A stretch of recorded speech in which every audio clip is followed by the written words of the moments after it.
supplement the $50 billion of CHIPS Act funding. So with that, I'm going to let the Secretary take it away. Thank you. Thank you.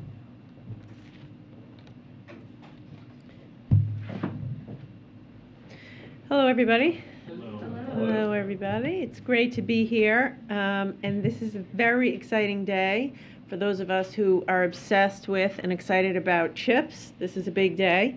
As you all know, thanks to President Biden's leadership and the bipartisan work in Congress, we now have an incredible opportunity to unleash the next generation of American innovation, protect our national security, and preserve our global economic competitiveness. As we have talked about for decades in the United States, our innovation ecosystem and investments in innovation have been in decline.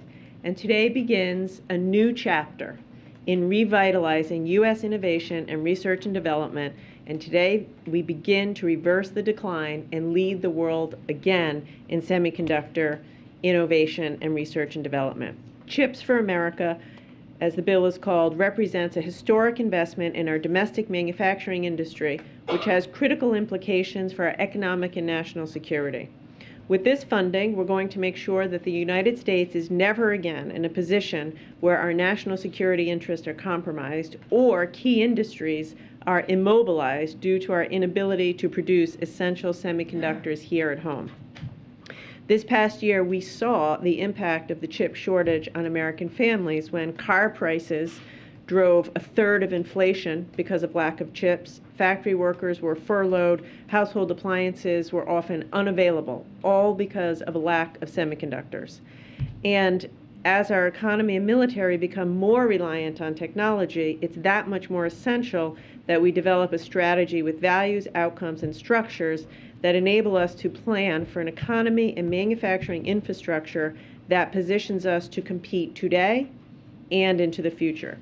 So I want to take the next few minutes to lay out for you where we are and how the Department of Commerce plans to implement the $50 billion in CHIPS funding that we will be overseeing. So with the CHIPS funding, we're setting out to achieve 4 primary objectives. First, to establish and expand domestic production of leading-edge semiconductors in the United States. Today, the United States consumes more than 25% of the world's leading-edge chips and produces 0 of those chips. Number 2, we want to build a sufficient and stable supply of mature node semiconductors. We consume 30%, produce 13%. We need to fix that. Number 3, invest in research and development to ensure the next generation semiconductor technology is developed and produced right here in the United States. And number 4, in the process of doing all this, we will create tens of thousands of good-paying manufacturing jobs and more than 100,000 construction jobs. This effort will ensure the pipeline for these jobs expands to include people who have historically not had a chance to participate in this industry, including women, people of color, veterans, and people who live in rural areas. And that is explicitly required in statute, and we will carry out Congress's intent. To achieve these goals, CHIPS for America will support 3 distinct initiatives. 2 of those initiatives, which total $39 billion, will make investments in domestic chip manufacturing here in the United States. First, we will make large-scale investments in leading-edge manufacturing. CHIPS for America will target approximately $28 billion in manufacturing incentives to establish domestic production of leading-edge logic and memory chips that require the most sophisticated processes available today. Second, we will invest about $10 billion in new manufacturing capacity for mature or current generation semiconductors. This will help us increase domestic production across a range of chips, including the chips that are used in cars, medical devices, communication technology. And third and finally, we're going to make historic investments to strengthen America's research and innovation leadership. $11 billion, and this is not as talked about. We always focus on the incentives for the companies, but in many ways this could be the most exciting piece of what we're doing. $11 billion will go to research and development programs, including the creation of a National Semiconductor Technology Center. In terms of timeline, we expect to be in a position to receive application from companies no later than February of 2023. So we're targeting February of 2023 to put the notice of funding opportunity on the street so companies can begin to apply. Our priority is funding applications for incentive programs. It'll be put out on a rolling basis, and we will evaluate each application one at a time. Before I close, I want to take a second or minute to send a very clear message about how we plan to protect taxpayer dollars in this program. This is not a blank check for companies. This is not for them to pad their bottom line. There are clear guardrails on this money, and the Department of Commerce intends to be vigilant and aggressive in protecting taxpayers. CHIPS funds cannot be used for stock buybacks. CHIPS funds are not intended to replace private capital. That is key. We're going to look after every nickel of taxpayer money. Taxpayer funds are only used to fill gaps and secure other funding as loan guarantees, not to replace private capital. These funds are intended to help companies maximize the scale of their projects. We're going to be pushing companies to go bigger and be bolder. So if a company already has funding now for a $10 billion project, we want them to think bigger and convince us how they can go from 10 billion to 50 billion with use of the taxpayer financing. Commerce Department has the ability to claw back money, and make no mistake about it, we will use that clawback authority if, after giving the money to a company, they fail to start their project on time, fail to complete their project on time, fail to meet the commitments that they've made. We're also going to be implementing the guardrails to ensure those who receive CHIPS funds cannot compromise national security they're not allowed to use this money to invest in China. They can't develop leading-edge technologies in China. They can't send latest technology overseas. These are some of the most stringent taxpayer protections and guardrails we've ever had, and the American people are counting us to get it right, and it's a responsibility that we take very seriously. I'll just end by thanking the President and by thanking Congress for their leadership. No one has done more to revitalize American manufacturing than President Biden, and CHIPS for America is a key component of that work. With this, we're going to jumpstart high-tech manufacturing and drive economic growth. We're going to create the kinds of jobs that will create opportunity for Americans, high-wage jobs that we'd want our children to have. We're going to revitalize an innovation ecosystem that for decades has been withering, and we'll add rocket fuel to our global competitiveness, ensuring that America maintains its status as a leader for generations to come. First and foremost, this is about protecting our national security and providing a blueprint for long-term economic prosperity. And so we're excited. People say to me, Secretary, CHIPS passed, what do you do now? Now we get to work, and we're excited to begin that work. All right. We're just going to take a couple questions. We have to get out of here by a certain time today, as you all know. Go ahead, Phil. Thanks, Karine. Thanks, Madam Secretary. On your point about taxpayer protections, there seems to be kind of a natural tension here in the sense that huge sum of money, very clear urgency on the government side, finite universe of private sector entities that could probably take advantage of this. Walk me through how this actually works in terms of ensuring that those companies don't have leverage, given how much the federal government wants to kick this into high gear. Yeah, great question. So today, we put out our strategy document, which I'm sure you've all read every word of. So we put out the strategy document today, which sets forth our principles and criteria at a high level. And now we begin the work of putting forth, between now and February, more granular criteria and strings attached. So what we know is companies who receive CHIPS fundings can't use those funds to invest in other countries, can't use them for stock buybacks. Companies who receive CHIP funds can't build leading-edge or advanced technology facilities in China for a period of 10 years. Companies who receive the money can only expand their mature node factories in China to serve the Chinese market. So this is what we know. What I can tell you is we're also right now recruiting a team at the Commerce Department of experts. We're going to have folks who have a history of hard-nosed negotiation from the private sector, people who are semiconductor industry experts, and we're going to negotiate these deals one at a time and really putting the screws to these companies to prove to us. We're going to need proof from them to us in the form of financial disclosures, in capital investment plans. Prove to us the money is absolutely necessary to make these investments. No, they're not going to get any more than necessary to make these investments. And as I said in the beginning, this isn't money to make them more profitable or pad their bottom line. It's the money to make these investments and also invest in the community. Thanks. On a different topic, CFIUS is reviewing the situation with TikTok.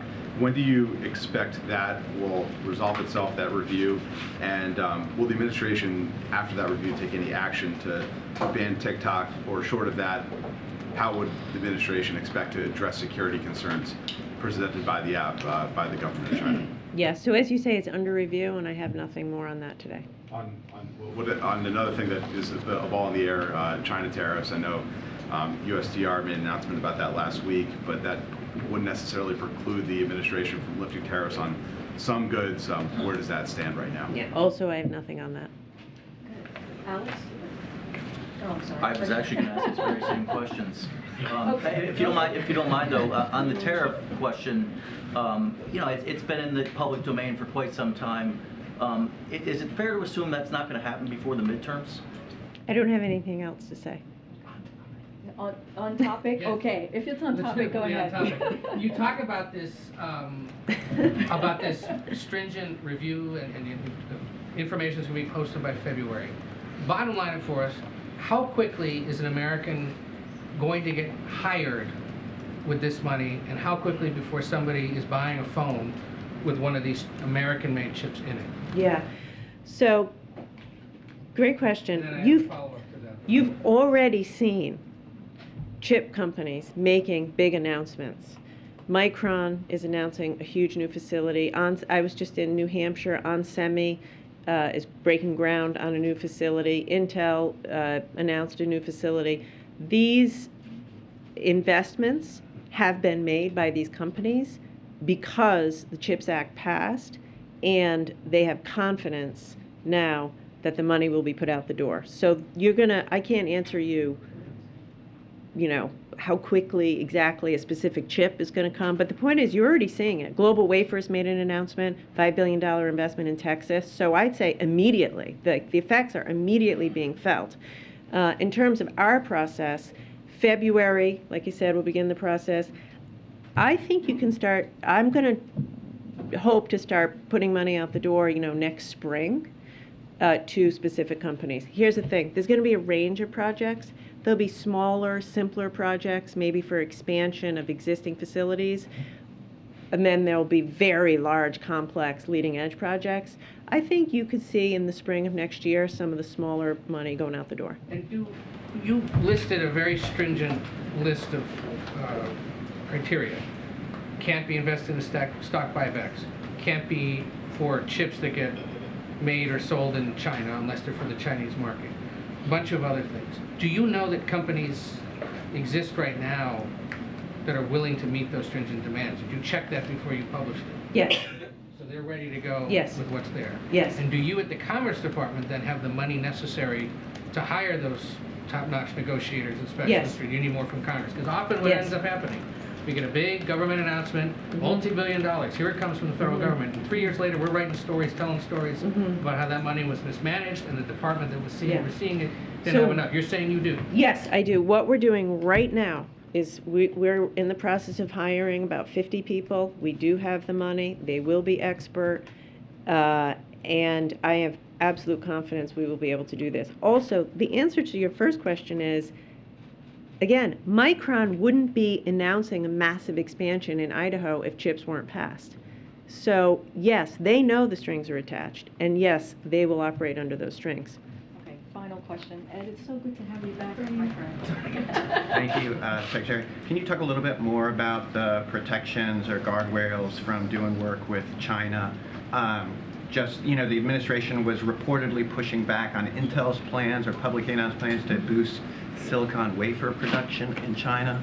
Has that kind of plans stopped? And will that prevent companies like Intel from getting this kind of funding? So, as I've said, if they take the money, they can't use the money to invest in China. They can't build a leading-edge fab in China for a period of 10 years. If they expand their mature node factories in China, it's only to serve the Chinese market. And by the way, if they take money and then do any of those things, we'll claw back the money.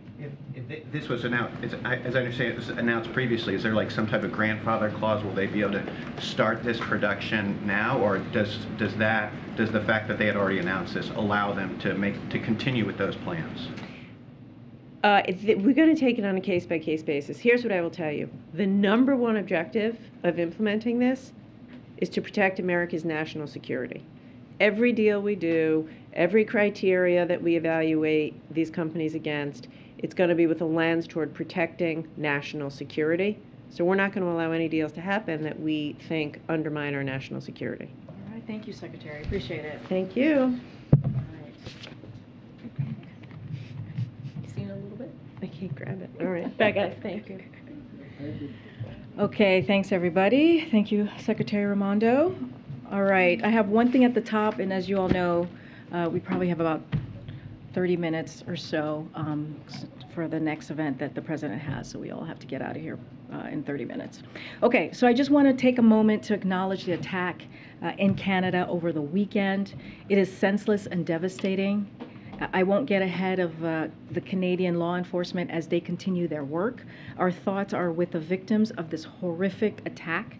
We stand with Canada, our ally and neighbor, and all those affected by this tragedy, and condemn this senseless violence.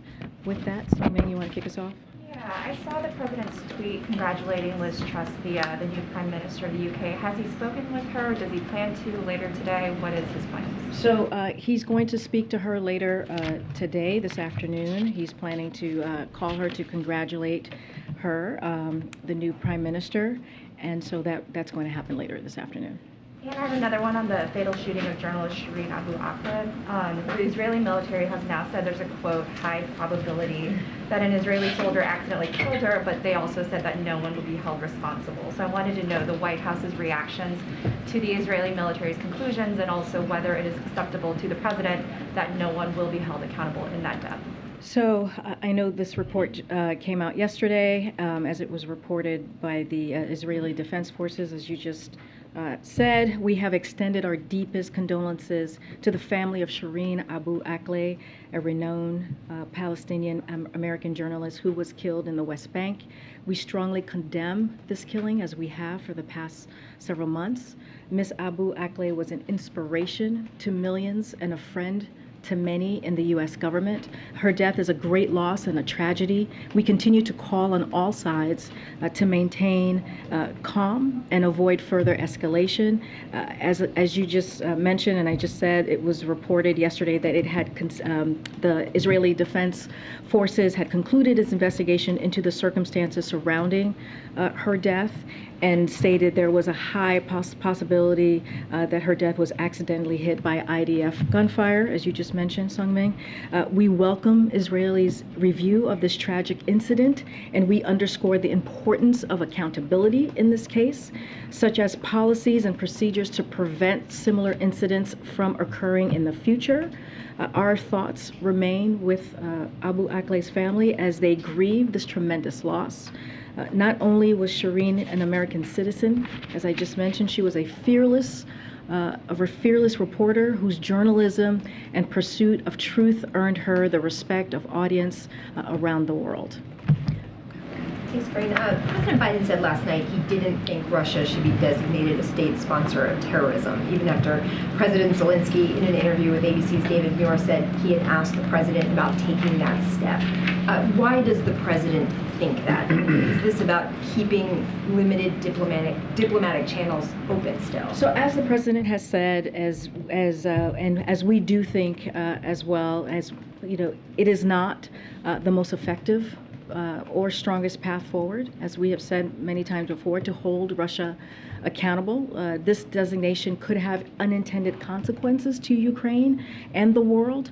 For example, according to humanitarian experts and NGOs we have spoken to, it could seriously affect the ability to deliver assistance in areas of Ukraine. Another one is it could drive critical humanitarian and commercial actors away from facilitating food exports to help mitigate the global food crisis and jeopardize the Black Sea port deal that has already led to over 1 million tons of Ukrainian food exports reaching the world, including those on the Horn of Africa, likely facing famine. It would also undercut our unprecedented multilateral condition that has been so effective to holding Putin accountable, and could also undermine our ability to support Ukraine at the negotiation table. So again, we do not think this is the most effective way to go or the strongest path forward. There are also concerns about potentially inadvertently punishing allies who might still have trade relations with Russia. So look, what we have done is we've already put in place severe consequences in line with those that would be imposed under such designation. Our sanctions, export controls, and efforts to further isolate Russia from the global economy are having a significant impact. So that's the way we kind of have seen with the work that we've already done under this. Russia defaulted on its foreign debt for the first time in more than a century. As we have said, we are choking off Russia's military supply chains. For example, Russia has to rely on North Korea, as you all heard, and Iran for military equipment.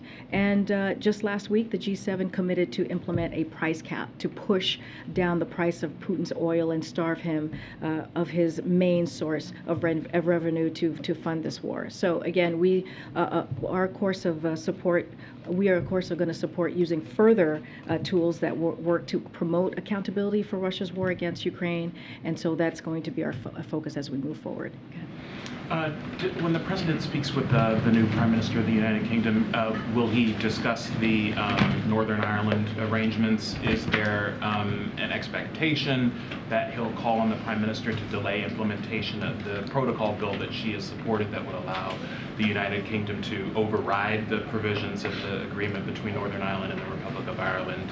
How's that going to come into So place? I'm not going to get ahead or speak to what the president might say or will say on the call. I'll say this, that we'll have a readout after the call later this afternoon. But he has been clear about his continued interest in Northern Ireland. Our priority remains protecting the gains of the Belfast Good Friday Agreement and preserving peace, stability, and prosperity for the people of Northern Ireland. Again, I'm not going to get ahead of what the president will or won't say. Okay, and the UK is obviously going through some serious economic concerns. They have an energy crisis that's going on. Is there any room for aid, assistance, or more to be done in terms of supporting them on lowering energy costs domestically?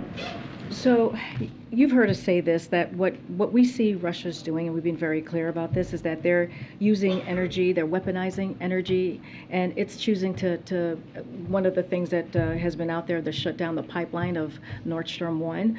So the sanctions we've imposed, we believe, do stand in the way of the pipeline to continuing operating. So the U.S. and Europe have been collaborating to ensure sufficient supplies are available. As a result of these efforts, European gas shortages will be full by the critical winter heating season. So we have more work to do, but again, we're working closely with our allies on this. And then one final one. Is there any status update on U.S.-UK trade negotiations, and do you expect that to be a topic on the call with the new Prime Minister? So I don't have any updates on that. Again, I'm not going to get ahead of what's going to be on the call with what the President's going to say to the new Prime Minister. We'll have a readout for all of you once it's done. Just one question. The president tweeted earlier today, I want to be clear, not every congressional Republican is a MAGA Republican. Went on to talk about an extreme set of MAGA Republicans in Congress. But he's also said frequently over the last several days, talked about how not one Republican backed the agenda that he's had in, for example, the Inflation Reduction Act or the Recovery Act. And more broadly, he's talked about how the Republican Party is not your grandfather's Republican Party, that the whole party has changed. So can you talk a little bit about what group of people does he think are MAGA Republicans? Does he, when he says not one Republican supported the agenda, so does that mean that every Republican in Congress is essentially a MAGA Republican? He's been very clear when he's talked about MAGA Republicans, ultra MAGA Republicans. He's talked about the leadership in the Republican Party. One of the first time he actually used that term was to talk about Rick Scott's plan, which was, to your point, using an agenda that they had, which was to put Medicare and Social Security on the chopping block. And for him, that was an extreme measure. That is taking away something that was, if you're thinking about it, Medicare, Social Security, very popular. That is, majority of the Americans support that, as well as the Inflation Reduction Act. Majority of Republicans and Democrats and Independents support those policies, and you have leaders in the Republican Party who are offering extreme agenda. And so that's what he means. And I'll just quote the president on Friday. He took actually Peter's question, the only reporter that he took a question from on Friday. And he said, in answering your question about this, I know I'm only saying that because Peter felt a certain way that I didn't take his question on Friday in the briefing room. But the president did take your question that day. Well, I hear you. Oh, there we go. Okay, so when people voted for Donald Trump, this is President Biden, and support him now, they weren't voting for attacking the Capitol. They weren't voting for overruling an election. They were voting for a philosophy he put forward. So I'm not talking about anything other than it's inappropriate, and it's not only happening here, but other parts of the world, where there's a failure to recognize and condemn violence whenever it is used for political purposes, failure to condemn an attempt to manipulate electoral outcomes, a failure to acknowledge when elections were won or lost.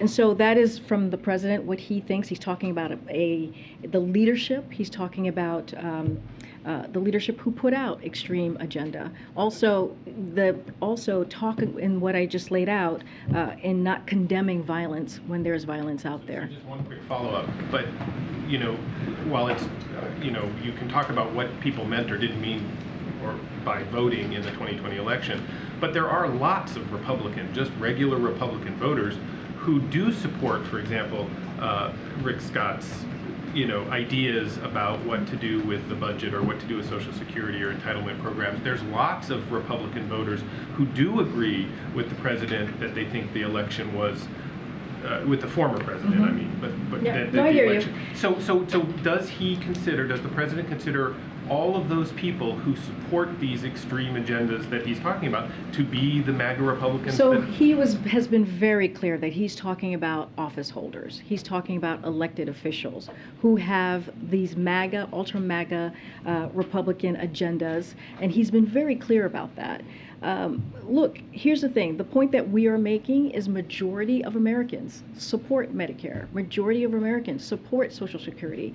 Majority of Americans support our democracy and want to protect our democracy, want to protect our freedom, want to protect our rights. And that's who the president's going to continue to stand up for and fight for. I'm going to try and call on people I haven't called on yet. Go ahead. Great, thank you. Since we don't have a lot of time. Follow for you And I'll continue. on the questions about Russia and the president's decision not to designate Russia as a state sponsor of terrorism. Is that a final decision by President Biden? Yes, it is. I mean, I'll let his words stand for himself. He answered it pretty simply. I just laid out why we think it wouldn't be the strongest path forward. I laid out 3 reasons. Also, we want to make sure that Ukraine has what it needs in case it has to go to the negotiation table. So it is very important that we give them the strongest negotiation arm that they can have. And did the president directly convey that to President Zelensky before publicly saying that he had made that decision? And has he conveyed it to members of Congress, leaders in Congress? I can't speak to private conversation specifically on this that the president has had with members of Congress or President Zelensky. As you know, they spoke recently. We laid out a readout of how that conversation went and what was discussed. What about congressional leaders? Again, I just said I can't speak to what conversations that the president had, private conversations that he's had with members of Congress. Specifically, he made that determination because it was... I don't have a timeline. No, I don't have a timeline on when he made that decision. He was asked that directly yesterday. He answered that very straightforward. In a straightforward way, I just laid out what our concerns are with that. Can you just update us, Karine? I know you've answered some version of this question before, but as we're sort of starting in September here, has the president or anyone within the administration been briefed on the intelligence community's assessment of the classified or sensitive documents that have been retrieved at Mar-a-Lago? No. And is there a protocol for that? I mean, given that we are talking about sensitive government documents. So, again, and I've said this many times at this podium, we have said this many times on your airwaves, which is we get the interest, we understand the interest. We're not going to comment on an ongoing independent investigation as anything that's related to it.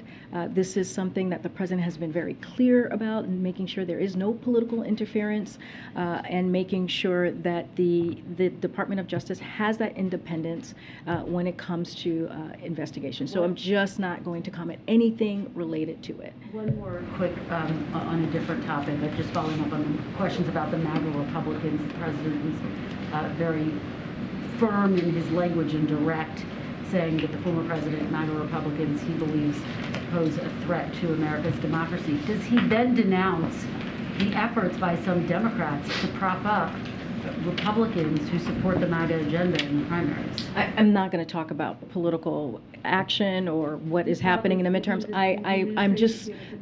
I'm not going to talk anything that's related to the midterms or politics as well. I cannot, standing where I am and also the role that I have. So I'm going to go to the back and then I'll come back front. I'll come back. Karine, go ahead. I haven't, go ahead, sir. Thank you. Yeah. Thank you very much. Does President Biden is the current holder of executive privilege, and does President Biden believe that Trump can claim executive privilege for government documents that he took with him to Florida? Again, anything related to the independent investigation, that's being done by the Department of Justice, we're not going to comment, regardless content or any underlying material, not going to comment from here. Well, Judge Cannon herself said that Biden hadn't weighed in. That's refuted in the National Archives letter. But does President Biden have an opinion on, and has he exerted his opinion on whether executive privilege applies to former President Trump after he left office, after he left? I'm not going to comment about what the judge said yesterday. The court has laid out. Again, that is for the Department of Justice, this whole independent investigation. Just not going to comment on it at this time. Okay, Courtney. Thanks, Karine. I wanted to ask you, the Department of Veterans Affairs put out an interim rule this morning on access to abortion, offering veterans abortions in special instances. I know we had the conversation in here shortly after the fall of Roe about this idea of doctors performing abortion procedures on federal land, and you had talked about how that wasn't the best path forward at the time. What changed, and what do you believe is the legal justification to make this happen at VA clinics? So I would leave that to the Veterans Affairs Department. That is their decision to make, and I would refer you to them on that particular question. I'm going to get around because we don't have a lot of time at all. Go ahead, Lila. Thank you. In his Independence Day speech, India's Prime Minister Modi gave a call for making India a developed country in the next 25 years, and that means 2047, when India celebrates its 100 years of independence. As you know, this year is the 75th year of India's independence. In what way US can help India or assist India in making it a developed nation by 2047 or next 24?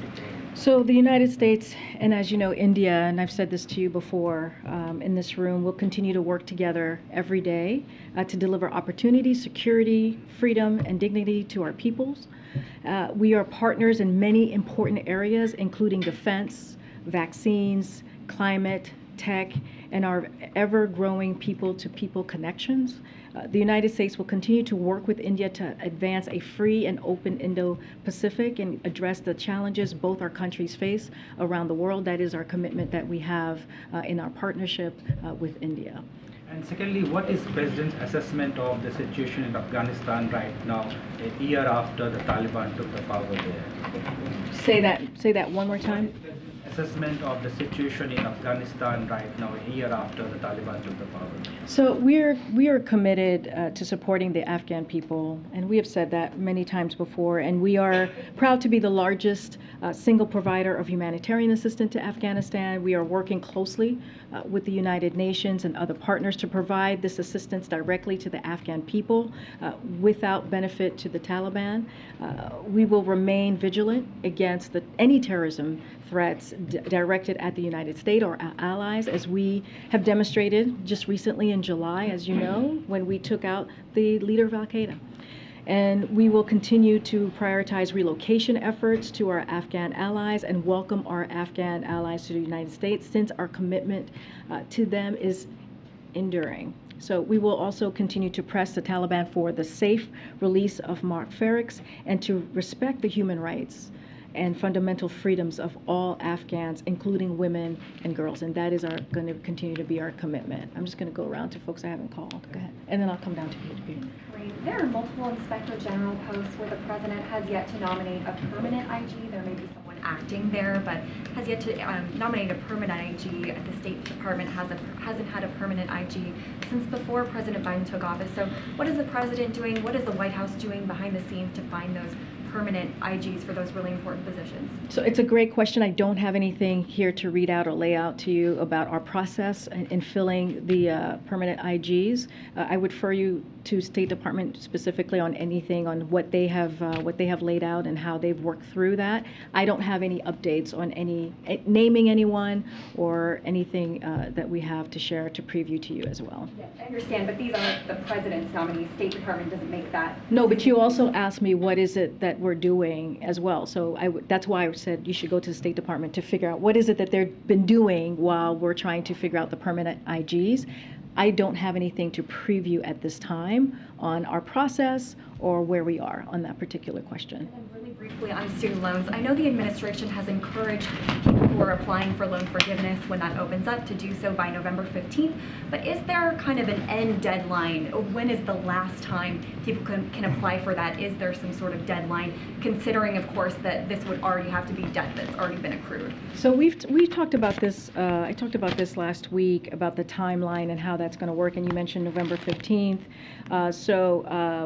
So that's in order. We're saying that in order to receive before the payment pause, which expires on December 31st, 2022.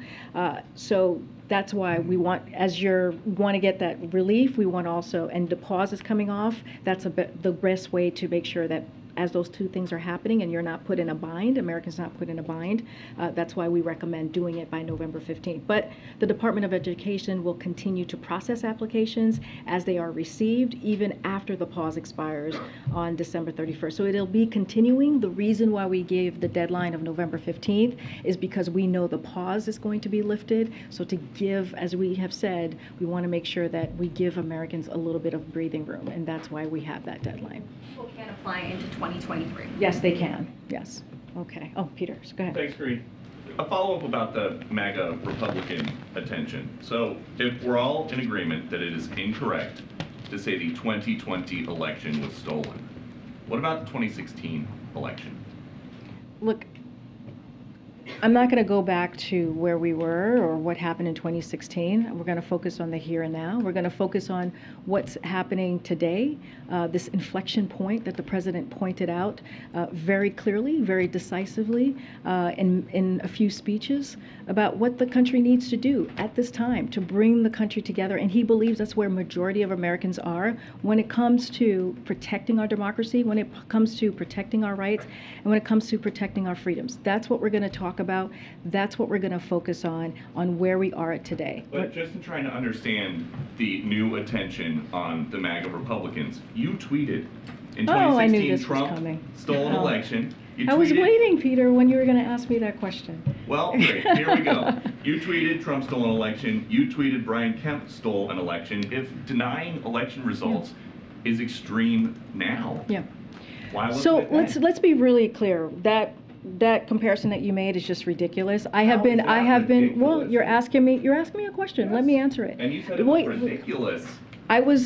I was talking specifically at that time of what was happening with voting rights and what was in danger of voting rights. That's what I was speaking to at the time. And here's the thing, I have said Governor Kemp won the election in Georgia. I've been clear about that. I have said President Trump won the election of 2016, and I've been clear about that. What we are talking about right now is, let's not forget what happened on January 6, 2021, when we saw an insurrection, a mob that was incited by the person who occupied this campus, this facility at that time. And it was an attack on our democracy. Let's not forget, people died that day. Law enforcement were attacked that day.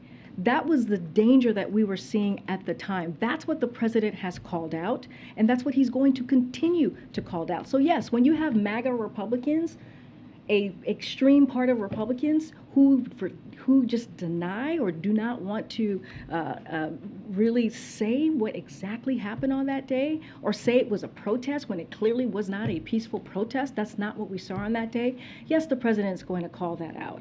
And here's the thing, majority of Americans agree with him. Majority of Americans agree with this president on protecting our democracy, protecting our freedom, and protecting our rights. That's what we're talking about today, and that's what the president's going to focus on. All right, we're going to have to move. We're going to have to move. I'm going to call on folks I haven't called on. Go ahead. Thanks, Karine. I'm just wondering if you have any sort of preview for the event tomorrow with former President Obama and former First Lady Obama. I do. So tomorrow, President Biden is looking forward to welcoming back President Obama and Michelle Obama to the White House for the unveiling of their official White House portraits. Over the course of their 8 years together in office, a close partnership between the two men grew through the highs and lows of the job and of life. President Biden and Dr. Biden are honored to have former President Obama and former First Lady Michelle Obama back to the White House for the unveiling of their portraits, which will hang on the walls of the White House forever as reminders of the power of hope and change. And, obviously, this ceremony is happening as per in recent history tradition, predecessor and successor. Obviously, it didn't happen under the last administration.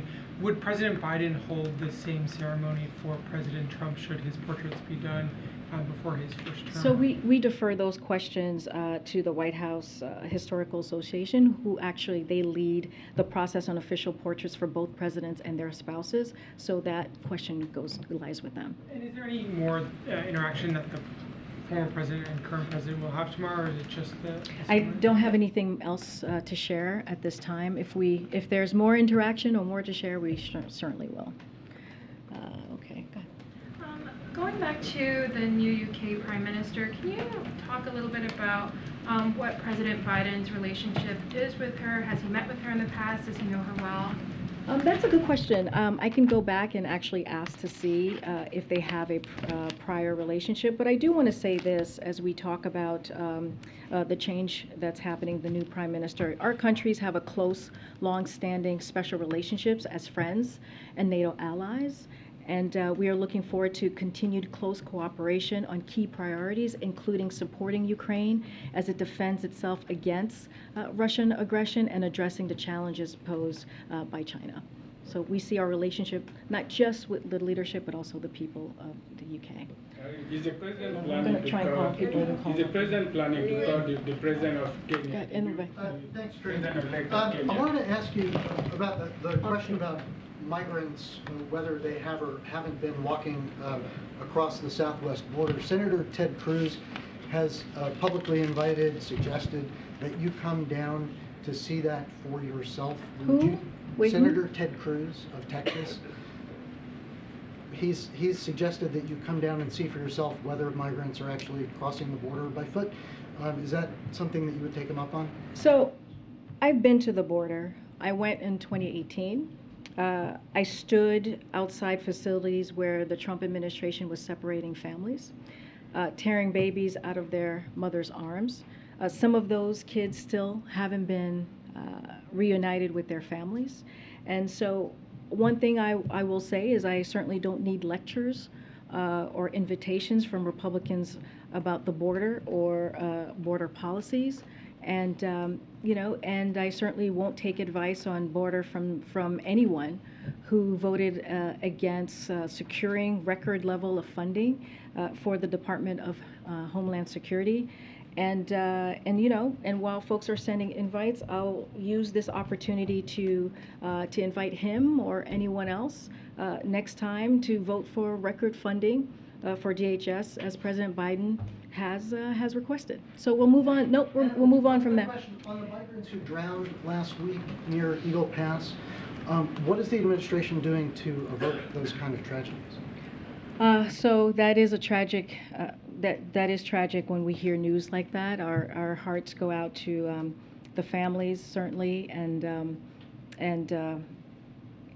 that is what we try to work very hard to do to secure the border and make sure that we don't see those types of those tragedies and heartbreaks. So I know the Department of Homeland Security is working very hard on to continuing to secure our border, to do work that was not done in the past several years. And so we're going to continue to focus on that. Okay. Go ahead. The question on Kenya. Okay, go ahead, Kenya. Okay, What's going on? Since you just spoke about the president calling the new prime minister of the UK, is he planning to call the president-elect of Kenya after it was affirmed, his victory was affirmed by the Supreme Court yesterday? And is he also planning to call the new president of Angola, the president and the president-elect of So I don't have, I spoke to Angola a couple times last week, and the president actually took a question, I know, on Angola specifically about 10 days or so. On Kenya, I'll say this: we congratulate William Ruto on his election as president of Kenya. We also congratulate the people of Kenya on the conclusion of a peaceful electoral process. We commend Raila Odinga and other candidates for abiding by the Supreme Court filing, transparent electoral processes, and the peaceful adjudication of disputes are testaments to the strength of democratic institutions. The United States and Kenya share a strong and long-standing partnership based on a commitment to democracy, security, economic prosperity. We look forward to enhancing this partnership with President Ruto and his new government. I don't have any calls to read out or preview for you at this time. On Ethiopia, last Friday you talked about the special envoy Michael Hammer going to Ethiopia. The main problem in Ethiopia right now, especially around Tigray, is about the blockade that's been there for almost 21 months. Is the special envoy going to press Prime Minister Abiy Ahmed Ali to lift the blockade and grant access to the 6 million people who have been sealed off? So I'm not going to get ahead of the special envoy. I know we announced that, as you mentioned last week. I'm not going to get into any conversation that he may potentially have. Clearly, this is a priority for this president, and when we will have more to share, we'll share more. I got to jump around. No. I got to jump around. Go ahead. Thank you so much. I've got a question on Israel and Iran tensions. Israel's on high alert, and the Prime Minister of Israel has talked about taking unilateral action against Iran's nuclear program. Will the Biden administration back any Israeli action against Iran's nuclear program? And can you update us a little bit on the Mossad chief? He's in town. Who's he been meeting with? What's he been doing? So don't have anything to share about Mossad being in town. It had been announced several weeks now that he would be. Don't have more to share on that. Look, I'm going to, when it comes to the JCPOA, I'm going to keep it very, very simple here. We have said this many times. We have taken a deliberate and principled approach to these negotiations from the start. If Iran is prepared to comply with comments, with its commitments under 2015 deal, then we are prepared to do the same. The administration, along with our allies, is preparing equally for scenarios with or and without a mutual return to the full implementation of the JCPOA. The president will only conclude a deal that he determines in the national security interest of the United States. Again, not going to negotiate, not going to have conversations or hypotheticals of what may or may not happen. We have been very clear about what we intend here, and it's to make sure that Iran does not acquire a nuclear weapon, and that is our ultimate goal here. Okay, no, we're gonna move around because I literally have 2 minutes. Go ahead. I actually want to follow up on the Iran nuclear deal question. Okay. What is the timeline that President Biden's looking at before the State Department, the diplomats sort of say time's up? So I don't have a timeline for you. I can give you an update on the status of the negotiations. Look, it's a regular back and forth. As we have said, we are studying the response and coordination with our E3 allies. As you know, we have received a response. Again, we're not going to negotiate in public. Some gaps have closed in recent weeks, but others have remained, as you all know. The president will only, again, conclude a deal that he determines is in the national security interests of the United States. I'm not going to get into further detail or negotiate from here. I can take one last question. One last question. Shireen, my colleague. You read the message, the statement about Shireen Abu Akleh. The administration continues to talk about accountability, but there hasn't been any. There have been no charges. What is the Biden administration going to do to press for accountability? What steps are going to be taken? So what I can tell you is that we have been in constant communication. We have been very public about making sure that there is accountability. The U.S. Security Coordinator, the USCC, as it relates to the investigation, finding that there was no reason to believe the killing was intentional and it was instead the result of tragic circumstances, is based on a series of engagements and a review of the totality of the available evidence, situational and environmental factors. Again, our profound condolences go to the family. We hear their concerns. We understand their concerns. The examination was conducted by 2 members, again, of the USCC with over 42 combined years of forensic expertise. In addition to the forensic and ballistic analysis, the USCC was granted full access to both Israel Defense Forces and Palestinian Authority investigation. By summarizing both investigations, the USCC concluded that gunfire from IDF positions was likely responsible for the death of Shireen Abu Akleh. The USCC found no reason to believe that this was intentional, but rather the result of tragic circumstances. Again, our hearts go out to the family members, and I have to go. It's 1:03. Well, I'll be back tomorrow. How do the journalists in this room read this? I mean, it feels almost like our government doesn't have our back, that an ally can kill an American journalist. I disagree. I disagree. One thing that this president has been very clear about making sure that we stand up for our journalists. We stand up for the freedom that they should be given in order to report, whether it's here or across the globe. And the president has always been clear about fighting for human rights. That will never change. He has talked about it boldly and clearly, and he's talked about it with leaders as well. So that is something that he respects, the freedom of speech, and he'll continue to speak to that. All right, guys, I gotta go.